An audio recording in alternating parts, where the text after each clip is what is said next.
안녕하세요. 지난 시간에 이어 대한민국 최고의 강연 최강 1교시에서 강연을 맡은 수의학자 장구입니다. 지난 시간에는 현대의학의 공로자 실험동물에 대해서 설명을 하였습니다. 현대 우리가 누리고 있는 많은 의학의 발전들이 동물들의 희생을 통해서 우리가 얻고 있고, 그런 희생을 통해서 얻어진 의학적인 발전들로 인해서 우리가 건강하게 지내고 있다는 사실과 그런 동물들의 희생을 잊지 말자는 강연이 있었습니다. 조금은 사실은 저 스스로도 무겁고 어려운 이야기들을 많이 설명을 드렸습니다. 이번 시간에는 조금은 우리한테 일상적인 이야기들, 가까운 동물들에 대한 이야기를 하겠습니다. 오늘 강연의 주제는 친구이자 가족, 반려동물 이야기입니다. 당신에게 동물은 무엇입니까? 각각의 동물의 의미는 모든 사람들에게 다양한 의미로 나올 수가 있을 것 같아요. 저에게 동물의 의미는 무엇인가요? 했을 때 이 이야기부터 먼저 시작을 하도록 하겠습니다. 왼쪽에 보이는 2005년 복제개 스너피 사진이고요. 복제개 스너피는 전 세계에서 처음으로 태어난 복제개이다 보니까 너무 많은 미디어의 언론들과 그리고 오리지널 원본개, 이 타이라고 알려져 있는 개는 아주 일약 스타처럼 많은 사진들을 관심을 받았었죠. 사실 이 뒤에 숨은 대리모가 있었습니다. 이 대리모가 그 옆에 오른쪽에 보이는 저와 같이 서 있는 신바라는 개인데요. 바로 그 대리모가 바로 저의 반려견이었습니다. 저에게 동물이 뭐냐고 물어보시면 바로 이 신바를 말하고 있고, 참 가슴 뭉클한 저의 이야기들이 많이 있습니다. 신발은 어릴 때 엄마가 임신이 너무 많이 돼서 새끼가 배 안에서 죽는 걸로 인해서 저희 동물병원에서 수술을 받고 퇴원을 했지만, 새끼들 중에 한 마리를 보호자가 분양을 해줬고, 이 분양된 강아지가 저한테 와서 저에게 많은 감정도 주고 친구도 해주고, 그리고 이렇게 복제개 스너피도 임신해서 태어나게 해주고, 또 다른 강아지도 태어나서 주변 사람들에게 기쁨을 주기도 했었습니다. 자, 우리가 구글에서 사람의 가장 친한 친구, Man's Best Friend 이렇게 검색을 해보시면 이렇게 구글에 이런 딱 표지가 나오고 바로 개의 사진이 딱 나옵니다. 그럼 그냥 반려동물에서 가장 중요한 아까 Man's Best Friend에서 개는 언제부터 사람과 같이 살았을까? 왜 개들만 사람들의 삶에 일찍 들어왔을까? 이런 고민들은 여전히 풀리지 않는 의구심이 있습니다. 그래서 개는 우리 일상생활에 그냥 당연히 있는 존재처럼 되어 있는데, 과학적으로 여러분들은 우리 모두는 알고 있어요. 개는 늑대로부터 진화됐다. 와, 늑대 무섭잖아요. 근데 늑대가 어떻게 개가 되지? 늑대는 사람을 보면 두려움을 표시하고 공격하려고 하는 성향들이 있거든요. 절대 사람과 눈을 마주치려고 하지 않거나 마주치려고 하거나 놀려고 하는 성향은 없어요. 근데 개들은, 물론 일부 포악한 개들 빼고는, 개들은 사람을 보면 이렇게 친한 표정과 눈빛을 마주치면서 교감을 할 수 있는 유일한 동물입니다. 다른 동물들은 사람과 눈빛을 교감하는 게 아주 훈련을 하지 않는 이상은 자연적으로 첫 만남에 개와 눈빛을 교감할 수 있는 동물은 개뿐이 없다고 알려져 있습니다. 이런 개들이 언제부터 사람들과 어떻게 진화가 되었을까? 이런 여러 가설들이 나온 것 중에 최근에 발표된 Excessive Protein이라고 되어 있는 이 제목을 이제 검색을 해보시면 굉장히 어려운 영어로 되어 있죠. 이 논문의 내용은 뭐냐면, 많은 먹을 것들이 사람들이 생기면서 개를 길들이기 시작했다는 겁니다. 프로테인이라고 하는 건 고기죠. 예. 사람도 고기를 먹게 되고 늑대도 고기를 먹고 있는데, 사람이 많은 것들을, 개들을 순화시키면서 먹게 되고 하면서 같이 이제 도메스티크화 됐다라고 하는 이런 가설들을 이제 증명을 했다라는 논문이 발표되기도 했습니다. 그리고 약 15,000년 전 이전에 고생물학자들이 무덤을 파거나 발굴하다 보면은 그 안에서 뼈들이 나오는데, 거기에 이렇게 개들의 뼈들이 나오는 걸 알게 되었죠. 그럼 적어도 14,500년 전에는 이런 동물들, 개들은 늑대로부터 이미 도메스틱화돼서 사람에게 적응이 돼서 사람과 같이 살게 되었고, 벌써 그때부터 그 개는 그 가족의 어떤 중요한 존재였기 때문에 같이 무덤에 묻힌 것으로 생각을 하고 있습니다. 자, 그래서 이 반려동물들을 우리가 지금 개만 얘기를 했는데, 그럼 반려동물 하면 개밖에 없나요? 라고 생각할 수 있죠. 근데 사실 반려동물의 대표적인 동물은 개와 고양이입니다. 요즘은 말도 반려동물로 하는 경우도 많습니다. 그리고 앞서 얘기했던 페렛, 그리고 앵무새. 뭐 어떤 사람들은 요즘 친구들 중에는 또 인기 있는 게 장수풍뎅이와 같은 이그자틱 애니멀이라 그래서 조금 곤충 같은 동물들도 약간 얘도 나의 반려동물이야 해서 막 되게 마음과 주고 대화를 하는 친구들도 있죠. 그래서 우리가 반려동물 하면 보통은 가족을, 그러니까 삶을 공유하고 있는 동물들을 통칭하고 있습니다.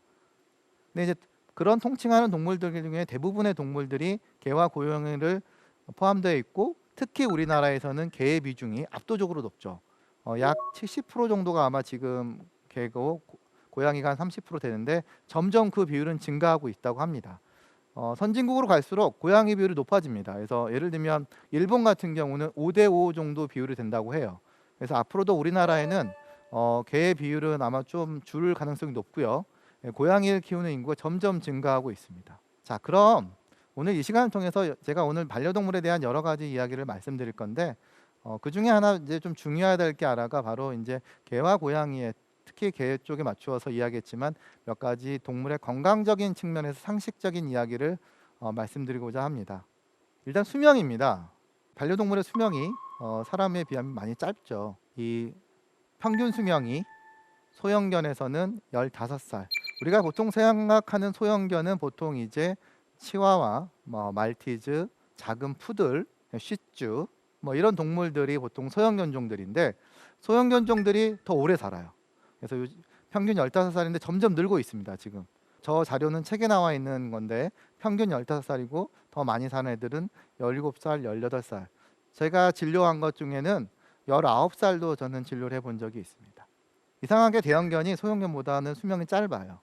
그래서 대형견의 평균 수명은 12살 정도로 알려져 있고, 물론 15살까지 사는 경우도 있지만 대부분 12살 전후로 해서 굉장히 나이가 들어서 이 노인성 질환들로 생김으로 인해서 수명을 다하는 경우가 많습니다. 앞서 보여드렸던 저의 반려동물 신바도 12살 때 자연적으로 이제 생을 마감을 했습니다. 그래서 좀 안타깝습니다. 조금 더 살았으면 하는 마음도 있는 거죠. 그리고 동물의 임신기간은 중에 반려동물의 임신기간, 특히 개와 고양이 임신기간은 2달 정도로 짧아요. 사람은 아까 40주죠. 40주면은 약 9개월 정도가 되는데, 개는 임신기간이 2달 정도인데, 제가 여기 명확하게 수정 후 60일, 배란 후 63일 이게 써놓은 이유 중에 하나는, 개는 되게 특이합니다. 이게 임신하는 사이클들이, 다시 말씀드리겠습니다만 좀 이따가. 개는 이 임신되는 게 배란되고 난 후로 계산하는 거랑 수정되는 거랑 며칠의 차이가 나고 되고 있고요. 또 고양이는 또 임신 기간이 명확하지가 않아요. 이렇게 개처럼 또. 그래서 62일에서 66일, 약간은 두리뭉실해요. 심지어 제가 배우는 책에서는 어떤 책에는 60일에서 65일, 어떤 책은 63에서 69일, 이렇게 조금씩 차이가 있어요. 자, 그 이유는 이 동물의 특징이 있기 때문인데, 그건 이따가 말씀드리겠습니다. 그래서 사람에 비해서 임신 기간이 상당히 짧아요.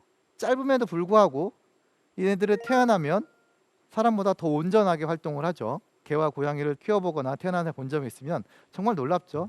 눈과 귀가 안 뚫려 있을 뿐이지 이렇게 막 털 다 나 있고 막 기어다니죠. 그래서 2주만 지나면 눈 뜨고, 3주, 4주 되면 젖히고, 막 5주, 6주 되면 이제 뛰어다니기 시작하죠. 사람은 1년이 돼도 간신히 걸어다닐까 정도 하는데, 이 반려동물들, 이 개와 고양이들은 굉장히 빠르게 임신기간 60일만 해도 충분하고, 밖에 나와서도 한 달만 지나면 막 걸어다니고 뛰어다닙니다. 그만큼 짧은 임신기간에도 빠른 속도로 성장을 하는 장점이 있습니다. 자, 그러면 아까 수명을 잠깐 얘기했는데, 그냥 참고적으로, 자, 기네스북에 기록된 최고령의 개는 나이는 어떻게 될까요?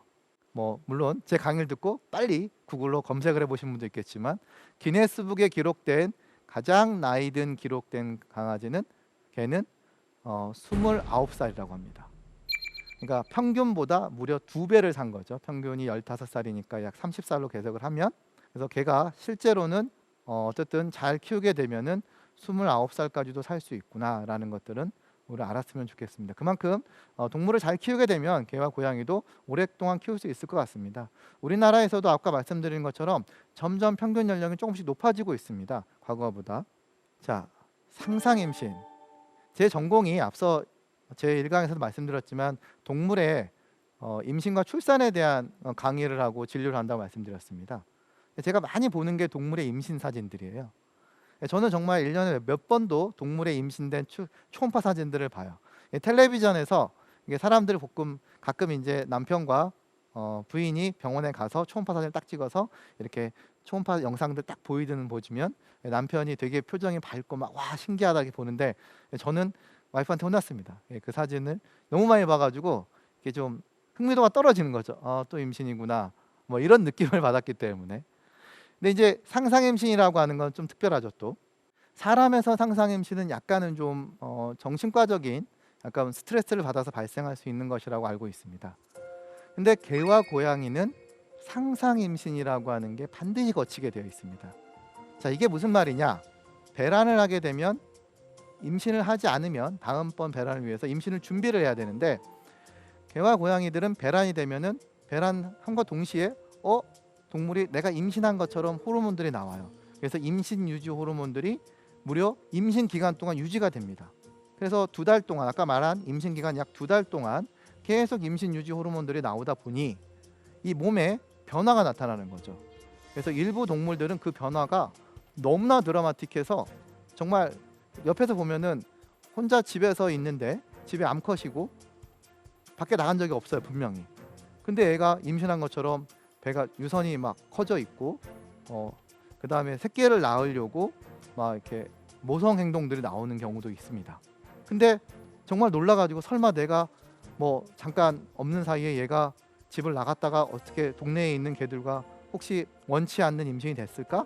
뭐 이런 상상을 하고 병원에 가서 만약에 초음파를 대본다, 임신 검사를 해보잖아요. 임신이 아니에요. 바로 상상 임신 증상입니다. 그래서 개와 고양이는 임신을 하지 않아도 배란이 되면은 임신한 거와 똑같은 현상의 호르몬이 나오게 되어 있어요.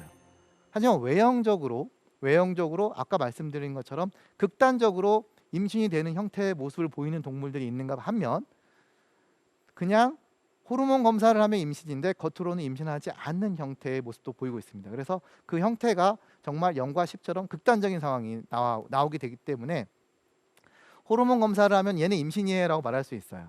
하지만 겉으로는 임신이 형태를 주인은 볼 수도 있고 안 볼 수도 있어요. 제가 지난주에 시도했던 개들도 유선이 커져 있으니까 상상 임신 됐네요. 그때 주인 잘 모르고 계시더라고요. 자, 이렇게 상상 임신 증상들이 개와 고양이에서는 당연히 있는 과정입니다. 처음 개를 입양을 해가지고 특히 암컷을 입양해서 키울 때 갑자기 생리 현상이 보이고 임신을 분명히 시킨 적이 없는데 마치 얘가 임신한 것처럼 뭔가 유선이 커지고 뭔가 행동을 한다. 그럼 상상 임신이구나 라고 생각하시고 그냥 내버려 두시면 2달이 지나면 자연스럽게 호르몬 농도가 다시 임신 이전 상태로 떨어지게 되고 겉 모습도 모양도 다 사라지게 되어 있습니다. 근데 그때 이 상상 임신을 보고 뭔가 불편해 하거든요. 얘가 막 그러면 사람이 옆에서 계속 만지면 오히려 이게 염증이 유선에 자극을 줘가지고 염증이 생기면 나빠질 수가 있기 때문에 무리하게 동물을 다루지 마시고 그냥 생리학적 현상인데 좀 걱정이 되시면 가까운 병원에 가서 아주 간단한 처치를 받거나 처치를 받지 않으면 다 회복이 되게 되어 있습니다. 자, 그리고 개와 고양이는 사람처럼 매달 임신할 수 있을까요? 사람은 한 달에 한 번씩 임신을 할 수가 있는 기회가 다가오게 되죠. 그리고 소를 키우는 사람이나 돼지를 키우는 사람들이 있다면 그 동물들은 매달 임신할 수 있는 기회가 오거든요. 근데 개와 고양이는 매달 임신할 수 있을까요? 그렇지 않습니다. 특히 고양이는 특이합니다. 고양이는 봄에만 임신할 수 있습니다. 북반구에 위치한 우리나라는 봄입니다. 즉 봄에 해당되는 2월부터 시작됩니다. 2월부터 약 6월까지 임신이 가능하고요. 그리고 6월이 지나면 임신을 할 수 없어요. 그래서 고양이는 이렇게 봄에만 임신이 가능한 것은 바로 빛에 의존하고 있습니다. 그래서 빛이 길어지면 임신을 할 수 있는 동물들이 해당되고 있습니다. 이 고양이과 동물들은 주로 항상 빛이 길어지는 게 시점이 뭐냐면 겨울에 동지가 되면 밤이 제일 길잖아요. 이 동지가 지나면서부터 이제 우리는 잘 못 느낄 수 있어요. 근데 고양이들은 느낀다고 합니다. 이제 밤이 점점 짧아지고 낮이 길어지는구나, 빛이 늘어지구나 하면은 1월 달부터 이제 느끼기 시작하고 2월부터 사람도 확실히 느낍니다. 빛이 많이 길어졌네. 그럼 고양이들은 그때부터 임신할 준비를 하기 위해서 몸에서 이 난소의 반응들이 시작되게 되어 있어서 이 봄에만 임신하고 있습니다. 이런 고양이처럼 봄에만 임신할 수 있는 동물들은 고양이하고 말이 해당됩니다. 특이하게 말도 이 봄에만 해당합니다. 그래서 말을 키우는 사람들은 봄이 진짜 바빠요. 말에 꼭 임신을 해야 되거든요. 그럼 개도 봄에만 임신하나요? 그렇지는 않습니다. 개는 또 특이합니다. 그럼 반대로 그럼 빛이 짧아지는 겨울에 임신하나요? 그렇지는 않아요. 개는 1년에 임신할 수 있는 게 1회나 2회 정도입니다. 이것도 정확하지 않습니다. 어떤 개는 보통 1회, 어떤 개는 2회 정도입니다. 그래서 규칙적으로 1년에 2번 정도 임신할 수 있는 개들이 있어요. 예를 들면 6월, 12월, 6월, 12월 이렇게 규칙적으로 되는 애들이 있고, 어떤 애들은 8개월 간격이 있고요. 어떤 애들은 10개월 간격이 있습니다. 그래서 개를 입양을 하게 되면, 특히 암컷을 입양하게 됐을 때, 어린 나이 입양했을 때 맨 먼저 알아야 될 것 중에 하나가 우리 개가 언제 임신할 수 있는 주기가 오는지를 알아야 돼요. 그래야지 다음번에 오는 걸 기록을 해놔야 됩니다. 왜냐하면 임신을 해야 되는 그 날짜가 왔을 때, 예를 들면 6개월이다. 그러면은 자, 오늘로부터 6개월 후에 임신이 할 수 있는 기회가 와야 돼요. 근데 그 개가 오지 않았어. 그러면 그 개는 6개월 안에 이 생식기관에 무슨 문제가 있다는 거거든요. 그러니까 문제가 있으니까 바로 병원을 가야 돼요. 모를 수가 있거든요. 근데 그걸 기록을 잘 해놔야 돼요. 건너뛰면 10중 8구는 그 개는 생식기관에 뭔가 종양이 생겼거나 염증이 생겼거나에 대한 이유 있습니다. 그러니까 그거를 그 동물을 데리고 병원에 가야 되는데, 그냥 무의식적으로 6개월이니까 깜빡할 수 있겠지? 뭐 이런 생각을 하면 안 됩니다. 그래서 개와 고양이의 이런 임신의 주기는 굉장히 독특한 구조를 갖고 있다는 사실입니다. 집에서 임신이 된다고 해서 새끼를 많이 낳으면은 개와 고양이들이 보통 한 마리 낳는 게 아니잖아요. 보통은 2~3마리, 많으면 10마리씩 낳는 동물들도 개 품종들도 있습니다. 그러다 보면은 이게 어떻게 감당을 해요? 그리고 수컷들 집에서 키우면 이 굉장히 성격이 약간 좀 포악해질 수도 있고, 그 다음에 수컷 특유의 이 오줌 싸는 나쁜 행동들이 나와서 이렇게 그 습관적으로 자기의 영역을 표시하기 위해서 오줌을 막 마킹한다고 하거든요. 이런 행동들을 하게 되거든요. 그러면 주인 입장에서는 혹시나 우리 개가 임신해가지고 막 새끼를 많이 낳으면 어떡하지? 그리고 수컷이 막 이렇게 오줌을 내서 많이 하면 어떡하지? 이런 것들 때문에 임신을 못하게 하는 이 중성화 수술을 이제 권장을 받게 되어 있습니다. 저도 이 질문을 제일 많이 받고 있습니다. 중성화 수술을 해야 되나요? 제가 공부를 배울 때만 해도, 벌써 제가 대학을 졸업한 지가 벌써 저도 20년이 넘었는데, 20년 전에 공부를 할 때마다 중성화 수술을 원하는 보호자들이 있으면 반드시 1년 안에 해라 라는 어떤 당위적인 이런 걸로 배웠었어요. 근데 이제 제가 왼쪽에 지금 영어 논문 한 편을 잠깐 해왔는데, 그렇게 옛날에는 당연히 이렇게 1년 안에 무조건 해라라는 식으로 권장되던 이런 중성화 수술이 이제는 다시 한번 생각해보자로 바뀌었습니다. 알고 보니 이 중성화 수술을 너무 어린 나이에 하거나 혹은 너무 늦게 했을 때 뭔가 이게 역으로 추적을 해보니까 얘네들한테 건강이 안 좋은 일이 발생하다는 걸 알게 된 거죠. 그러니까 우리가 이제 중성화 수술을 결정하는 것들은 이제 품종별로 조금 더 고민해보고, 무조건 1년 미만이 됐을 때, 즉 성성숙, 임신할 수 있는 나이가 됐을 때는 무조건 하세요라고 권할 수는 없는 겁니다. 조금 더 주인 입장에서도 이렇게 그냥 뭐 우리 개는 새끼를 안 낳을 거니까, 수컷은 영역표시 지저분하니까 무조건 빨리 수술해야지, 이런 식의 표현은 이제 생각은 조금 이제 한 번쯤은 접어두시고요. 한 번쯤은 좀 고민해 보시기 바랍니다. 어떤 본능을 억제시켜서 우리가 사람에게 집안에 키우기 위해서 어떻게 보면은 동물의 본능을 억제하면서 키우다 보니까 이런 중성화 수술이 일부에서는 부작용으로 나타나기도 합니다. 그래서 여기서 말하는 것처럼 조인트 디스오더, 캔서, 유리너리 인컨티너스 몇 가지 질병들을 예시로 들면서 실제 이런 것들이 이제 부작용들로 나타나고 있으니까 이제 품종별로 중성화 시기도 이제 고민하면서 결정하자라고 말씀드릴 수가 있습니다. 그러면 중성화 수술을 안 했어요. 혹시라도 그럼 우리 개가 그러면 안 했으면 임신을 한번 하고 싶어. 언제까지 할 수 있을까? 수컷은 10살까지도 충분히 임신을 시킬 수 있는 능력이 됩니다. 사람도 나이가 많으면 충분히 임신될 수 있는 것처럼 수컷에서는 큰 문제가 안 돼요. 자, 암컷은 그럼 어떻게 되냐? 암컷의 평균 수명이 아까 작은 개들은 15살, 큰 개들은 12살이라고 그러는데 그럼 몇 살까지 임신을 할 수 있을까요? 7살? 8살? 사실 이것도 정확히 정해진 건 없습니다. 책에서는 보통 2살에서 8살 내외를 권장하고 있습니다. 하지만 10살이 돼도 임신은 될 수 있어요. 자, 그러면 이런 생각을 가질 수 있죠. 사람은 50쯤 전후에서 폐경기라는 게 있습니다. 그래서 무조건 어느 시점이 지나면 임신을 할 수 없는 상황으로 빠지게 되어 있어요.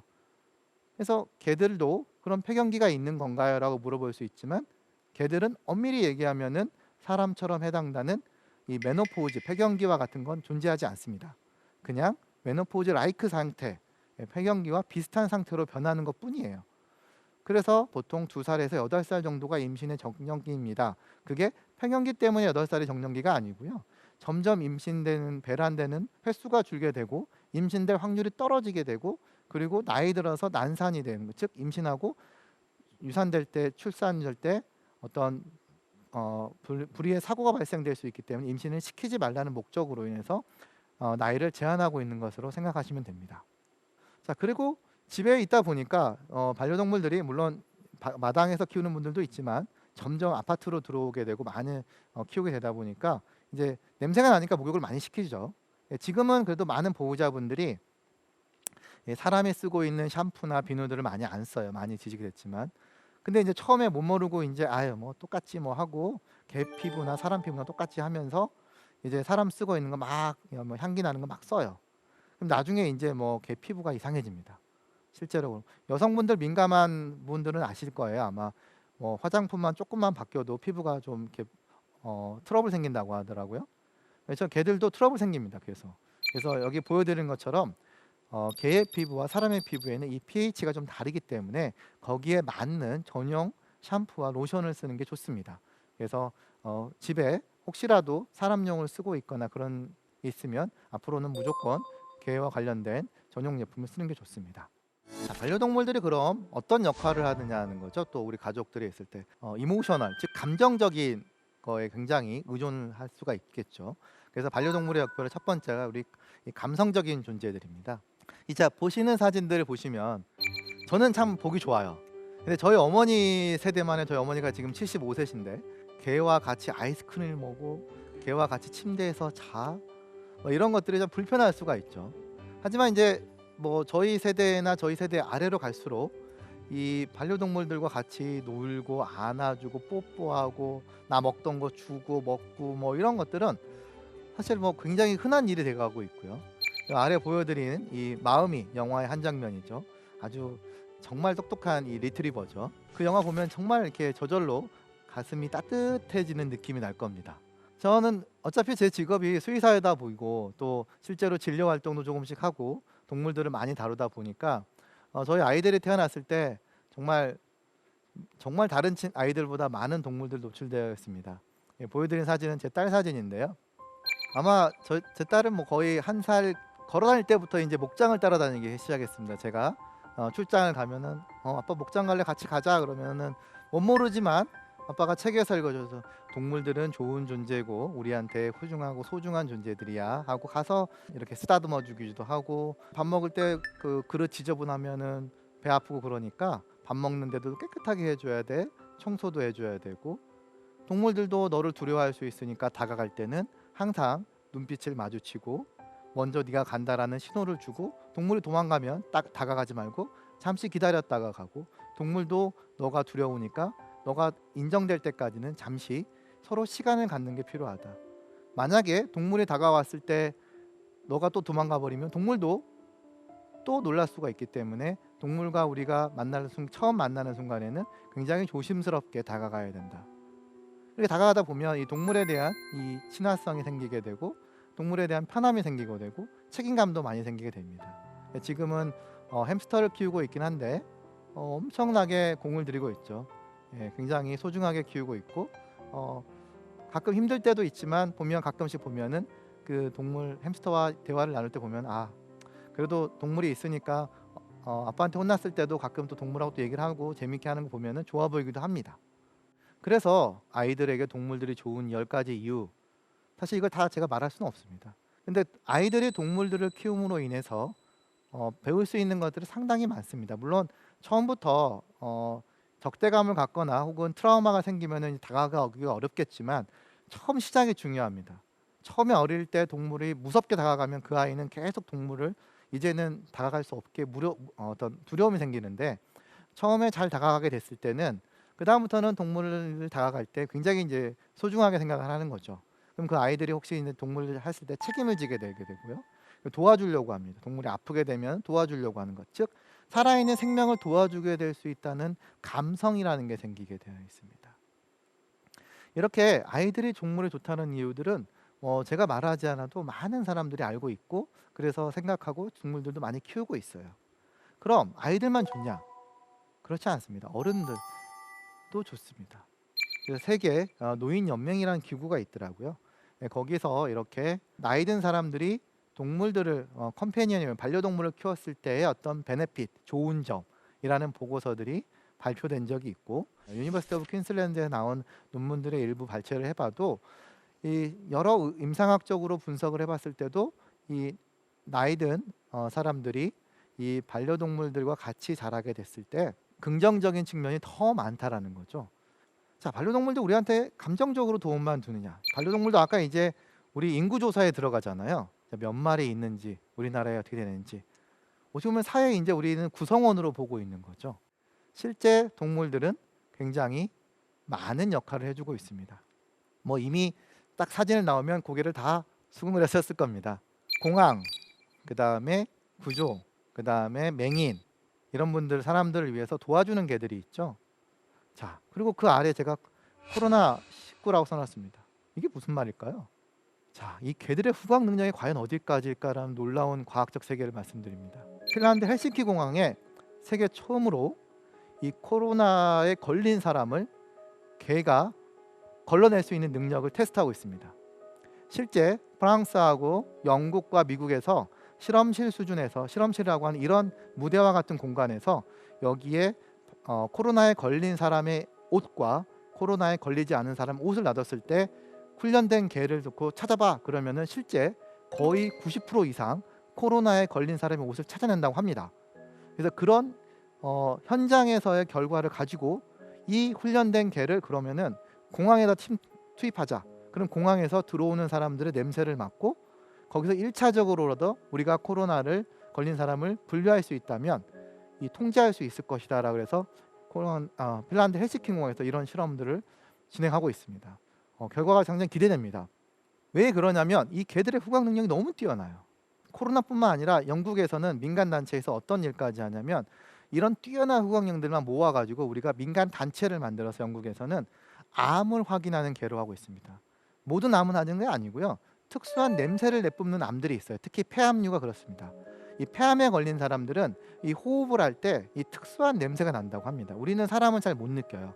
근데 저는 좀 알아요. 왜냐하면 제가 실험실에서 암세포를 배양을 한 적이 있거든요. 근데 유방암 세포 중에 특히 특별한 유방암 세포들은 냄새가 특별한 게 나와요. 약간의 냄새를 알아요. 제가 느낄 정도면 개들은 확실히 알아냅니다.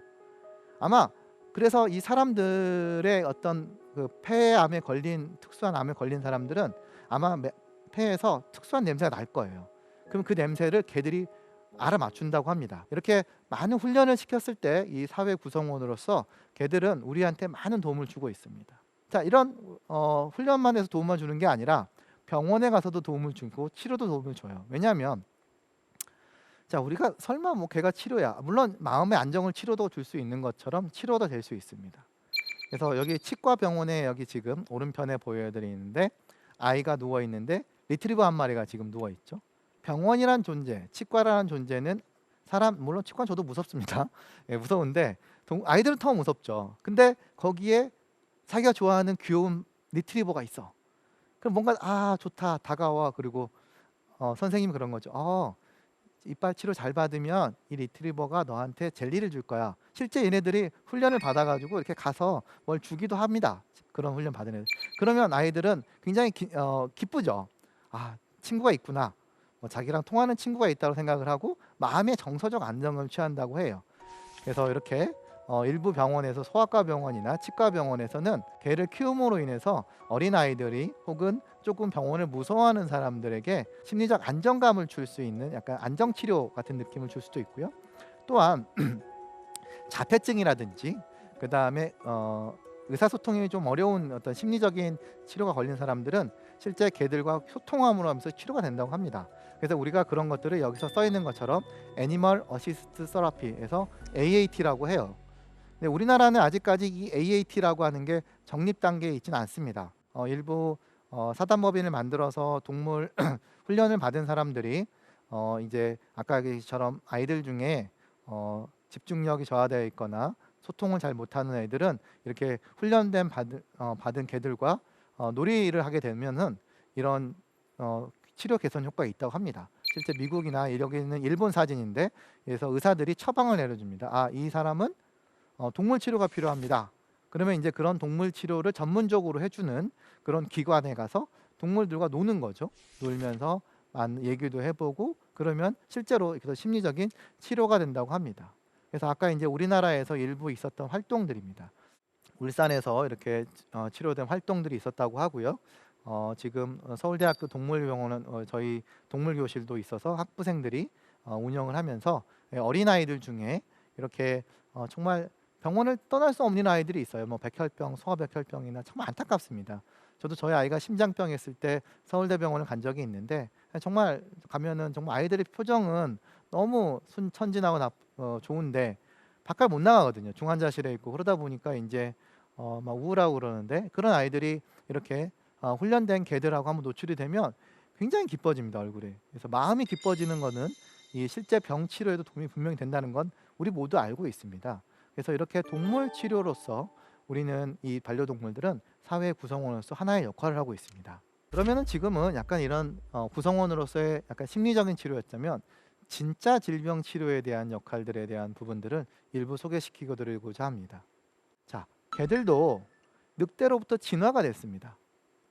언제부터? 사람들은 그거 궁금해요. 실제로 개와 늑대는 둘이 만나면 임신이 됩니다. 진화가 됐어도 임신이 됩니다.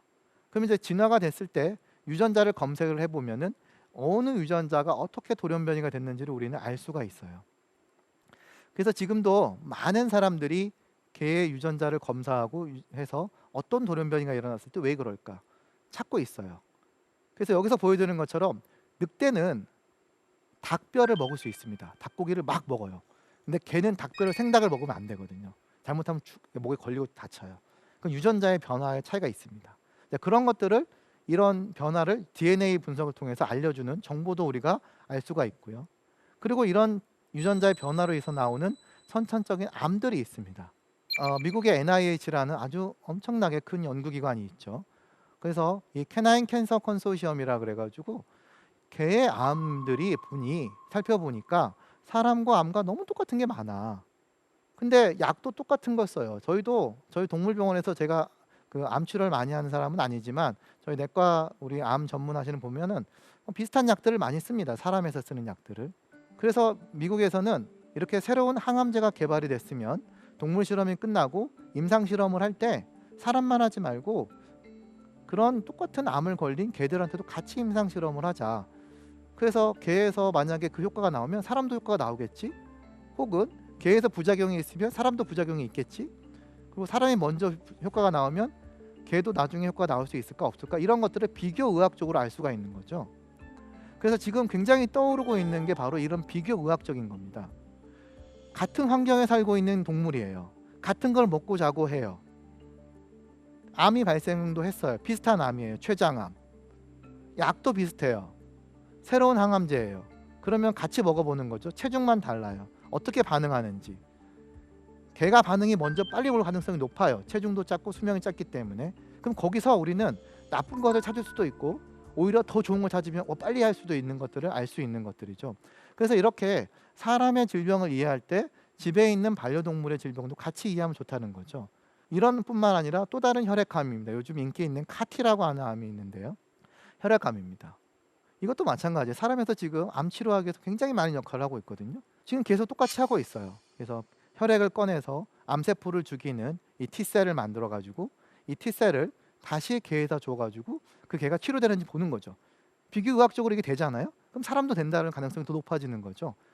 걔는 또 수명도 짧고 그다음에 반응도 빨리빨리 볼 수가 있기 때문에 사람보다는 우리가 그 새로운 치료법에 대해서 좀 더 안전함을 볼 수가 있죠. 정말 고맙지 않습니까? 뿐만 아니라 실제 눈 질병에도 실제 성공적인 사례가 하나 있습니다. 아주 유명하죠. 소녀시대 가수 수영이 실명 홍보대사이고요. 그 아버님이 실명협회 회장이었습니다. 지금은 아니시고요. 그리고 유명한 이동우 씨도 이 질병에 걸려 있죠. 이 질병은 이 망막 퇴행성 질병들은 나이가 들어서 10대는 괜찮다가 20, 30대 되면서 눈이 안 보이는 이 질병입니다. 자, 이 질병과 똑같은 게 아주 똑같진 않죠. 비슷한 유전적인 특징적으로 발생되는 게 개도 있습니다. 개 주인이 우리 애가 어릴 때는 앞에 물건이 있으면 잘 피해서 가다가 몇 살, 5살 넘어가더니 갑자기 앞에 물건이 있어도 꽈당 부딪히는 거예요. 이상해요 하고 병원에 와서 눈을 검사해 보면 실명이 되고 있는데요? 그러면서 그래서 이제 공부를 해서 사람들이 분석을 해보니까 이 망막 퇴행성 유전병이네요 알게 된 거죠. 그래서 이제 그런 질병들을 알게 돼가지고 이런 걸 아는 과학자들이 모여서 수의사들과 연구자들, 의사들이 모여가지고 처음으로 바이러스 치료제들을 개에다 적용을 해봤습니다. 그래서 진세라피라는 것을 도입을 해봤더니 회복이 되는 거예요. 개에서. 와, 그래서 가능성이 있겠구나라는 걸 보고 그러면 바로 사람에 해봐야지. 그래서 이제 사람에게 몇 년에 걸쳐서 실험을 해봤더니 실제로 사람의 효과가 나타나기 시작했습니다. 그러면은 임상 들어가야죠. 그래서 실제 이제 사람의 임상 실험을 해가지고 실제로 효과가 있다 그래서 2017년에 이 미국 FDA에서 유전성 망막 질환 유전자 치료제가 승인이 났습니다. 크게 났죠. 엄청난 결과입니다. 이게 바로 이 질병을 치료할 수 있었던 가장 중요한 역할을 했던 것 중에 하나가 아까 얘기했던 이와 유사한 유전병을 갖고 있었던 개 품종들인 것들이죠. 그래서 이거 굉장히 비쌉니다. 이 주사 한 번 맞는데 4억쯤 된다고 합니다. 너무 비싸지만 이미 이제 영국에서 실제로 이제 치료를 해가지고 효과를 보겠다. 이제 이미 승인 났으니까 이제 치료 효과를 보고 해서 내년부터 결과가 나오겠죠. 굉장히 기대가 됩니다.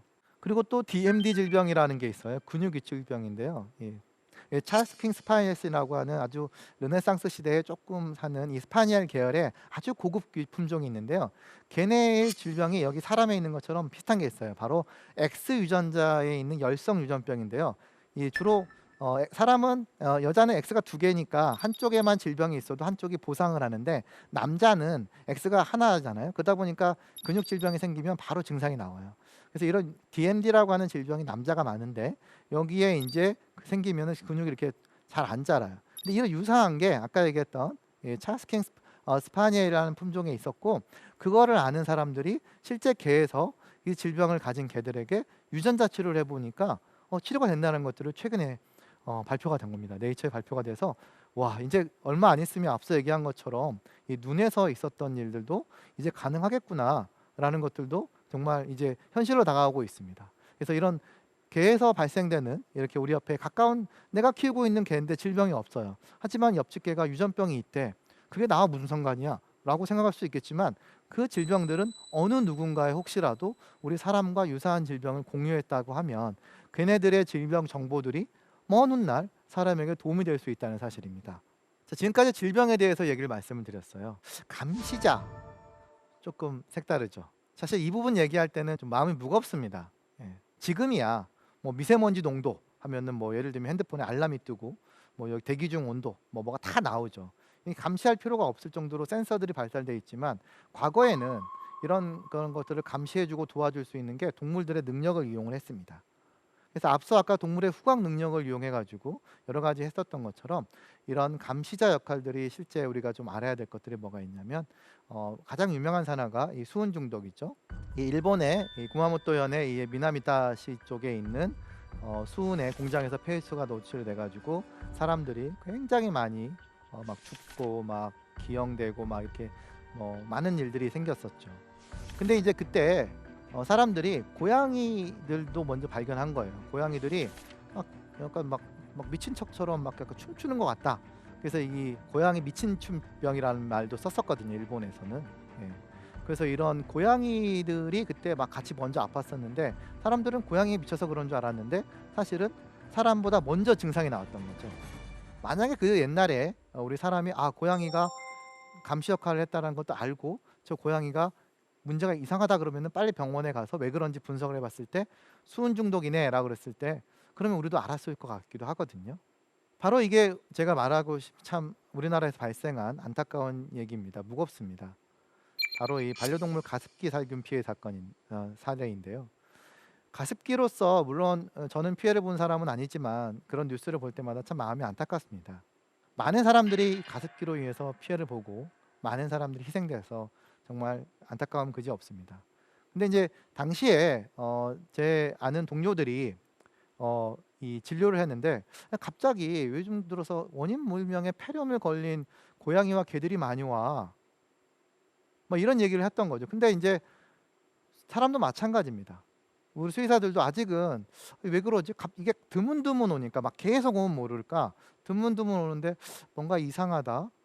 뭔가 원인이 없거든요. 잘 모르는데 폐렴이 생겨서 좀 하다가 죽어버리고 나중에 막 손상이 있어서 막 되게 오래 못 살고 그래서 이제 나중에 이제 인과관계를 찾아보니까 이 가습기를 했던 그 틀었던 집에 반려동물도 같이 살았던 거죠. 근데 이제 사람들이 없는 낮에도 가습기를 틀어 놓았을 때 그 안에는 동물들이 살았잖아요. 그 동물들이 그 가습기에 계속 노출이 됐기 때문에 먼저 더 많이 노출돼 가지고 먼저 폐렴 증세가 나와 가지고 병원에 찾아오게 된 거였죠. 아마 그때는 사람들이 증상이 아마 있거나 약했을 것 같아요. 이 개가 있었을 때 왜 그러지? 원인이 문제였으면 한 번쯤은 좀 더 진지하게 이 고민을 해봤어야 되지 않을까 하는 생각이 든 거죠. 이런 감시 역할을 했을 수도 있었습니다. 그래서 이 수의사협회에서는 이렇게 최근에도 이 가습기 살균제 폐손상에 대해서 이 동물들이 이렇게 피해도 보고 있고 얘네들이 중요한 역할을 해줄 수 있었는데 아쉽다. 그리고 우리가 앞으로 동물과 사람이 같이 질병이 발생하고 피해를 받을 수 있으니 이 공조가 되어야 된다라고 하는 의미를 강조하고 있습니다. 그래서 저희가 좀 아쉬운 게 이겁니다. 벌써 해외에서는 이렇게 동물의 질병들을 국가가 체계적으로 관리를 해요. 그래서 뭔가 우리가 봤을 때 그 루틴하게 발생되는 자연적으로 나오는 게 있거든요. 뭐 설사야, 감기야, 뭐 예를 들면 찢어졌어, 피가 나, 뭐 염증이야, 종양이야 이렇게 앓는 것들은 괜찮지만 뭔가 원인 불명에 의해서 갑자기 생기는 폐렴, 갑자기 생기는 중독증. 이게 왜 그러지? 그래도 우리가 만약에 이거를 보고하고 뭔가 분석할 수 있는 시스템이 있다 그러면 그 질병들이 혹시나 사람과 연관이 있을 수 있겠죠라고 생각을 하게 되면 조금 더 예방적으로 동물도 구할 수 있고 사람도 구할 수 있는 거죠. 그래서 이렇게 감시 역할, 세니탈 개념들이 우리가 가능할 수 있다는 겁니다. 그래서 아직 우리나라에 이런 시스템이 없긴 하지만 뭐 이 방송을 보시고 혹시 뭐 우리가 좀 돈을 뭐 힘을 합쳐가지고 기회가 된다면 이 동물 의료 시스템에 대해서도 좀 질병에 대한 관리를 조금 더 소중하게 생각을 했으면 좋겠습니다. 그러면 이번에 사실 저희 수의사들은 굉장히 힘들었습니다. 왜냐하면 코로나 했을 때 이 수의사의 병원은 의료기관이 아니라고 마스크를 안 주는 거예요. 아니 우리 수의사들은 정말 일선에서 동물들 부딪히고 이 마스크를 많이 써야 되는 사람인데 수의사는 의료기계 생활을 할 수 없어 이렇게 정의를 내려보니 저는 이제 우리나라의 이런 이 동물의 의료 시스템들 아직도 이렇게 좀 사람 중심이고 동물은 아니야 이렇게 분리시켜 놓고 되면은 결국 이 피해는 나중에는 사람이 돌아올 수밖에 없다는 거죠. 동물이 아프게 되면 언젠가 사람이 아플 수도 있거든요. 그래서 그거를 같이 생각을 해서 이 수의사들의 건강들도 챙겨주고 그게 결국 사람들의 건강들을 챙겨주는 것이라는 개념들을 이제는 좀 모두 국민 모두 인식을 해가지고 이걸 좀 바꿔주고 제도를 통합적으로 해서 만들었으면 좋겠습니다. 그래서 동물과 사람 그리고 환경들이 하나로 건강하는 이런 원헬스 시스템이라고 해서 저희 이제 좀 많이 얘기하고 있는데 이렇게 하나 건강이 하나지 나만 건강해? 옆집도 건강하고 앞집도 건강해야 되고 그 집 앞에 동물도 건강해야 되고 저 앞에 식물도 건강해야지. 그래서 우리 모두 건강해야 된다는 개념들을 이제는 좀 더 우리가 이 코로나 시대에 더 마인드를 바꿔야 된다고 생각이 듭니다. 자, 오늘 제가 반려동물에 대한 이야기를 좀 쭉 여러 가지 의미를 단지 어떤 반려동물의 어떤 질병만 이렇게 뭐 알려드릴 거라고 생각을 했겠지만 아마 몰랐던 사실도 많이 알았을 겁니다. 이 반려동물들은 정말 친구 이상의 의미입니다. 그리고 반려동물들을 꼭 치료를 해야 됩니다. 이게 자가 치료를 집에서 물론 저희들도 간단한 거는 알아서 하지만 조금 판단이 어려우면은 빠른 때 병원을 가서 치료를 해줘야 됩니다. 그래서 질병초를 해줘야지 되고 그리고 그 질병의 치료가 단순히 자신의 개만 치료했다고 생각하시면 안 되고 어떤 경우에는 우리가 혜택을 보고 있다. 내가 혜택을 보고 있지 않아도 언젠가는 아까 말씀드린 유전병 치료제처럼 우리 후대가 그 혜택을 볼 수 있다는 사실입니다. 이런 질병들의 치료가 공유가 되고 누적이 될 때 우리는 더 많은 반려동물과 공존이 될 수 있어요. 그래서 아까 말씀드렸던 반려동물과의 공존하기 위해서는 나 혼자 수의사 혼자 열심히 해야 필요는 되지 않습니다. 반려동물 키운 사람만 되는 것도 아니고요. 반려동물을 키우거나 키우지 않거나 혹은 모든 국민들이 이런 반려동물에 대해서 이해하고 서로 도와야지 살 수가 있을 것 같습니다. 바라는 것 없는 친구 반려동물. 반려동물들은 우리에게 있어서 아플 때나 슬플 때나 옆에 있은 존재로서 아이들에게 도움이 되고 어른들에게도 도움이 되는 동물들이라고 말씀드렸습니다. 그리고 그 동물들이 우리 사회 구성원으로서 마약을 담지하거나 안내를 해주거나 인명을 구조해주고 그리고 어려울 때는 실제 사람을 도와주는 현상들까지 하고 있습니다. 그리고 유전병들 치료제뿐만 아니라 우리 동물들이 반려동물들이 사람에게 주는 것들은 아무런 것 바라고 있지 않고 있습니다. 진정한 친구이자 가족의 의미 반려동물입니다. 지금까지 대한민국 최고의 강연 최강 1교시 장구였습니다. 고맙습니다.